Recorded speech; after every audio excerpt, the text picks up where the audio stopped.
અમદાવાદના સાબરમતીમાં પાર્સલ આપી બ્લાસ્ટ કરવા મુદ્દે મોટા સમાચાર સામે આવ્યા છે। ગુજરાત હાઈકોર્ટના એડવોકેટને પાર્સલ આપી બ્લાસ્ટ કરવા મુદ્દે પોલીસે મુખ્ય આરોપી રૂપેણ બારોટની ધરપકડ કરી છે।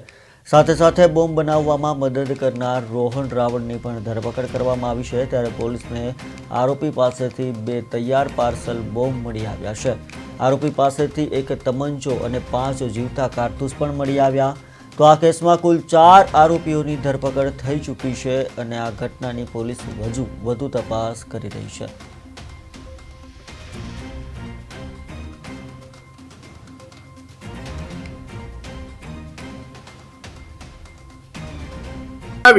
અને જે મેઇન સૂત્રધાર છે આખા ગુનાનો જે રૂપેણ બારોટ અથવા એ નામ લખે છે રૂપેણ રાવ અને બીજું જે નામ છે એ રોકી ઉર્ફે રોહન રાવળ।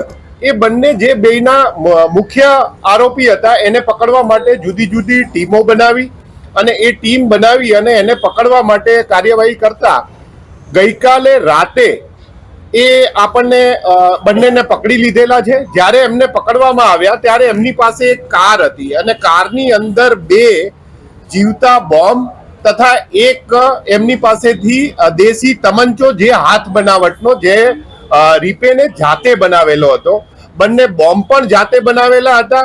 બોમ્બ બંને લાઈવ હતા અને એ બીડીડીએસ અને એફએસએલની ટીમની મદદથી 3 કલાક જેટલી મહેનત બાદ આ લાઈવ બોમ્બને અમે એને નિષ્ક્રિય કરેલ છે અને બંનેની ધરપકડ કરેલ છે।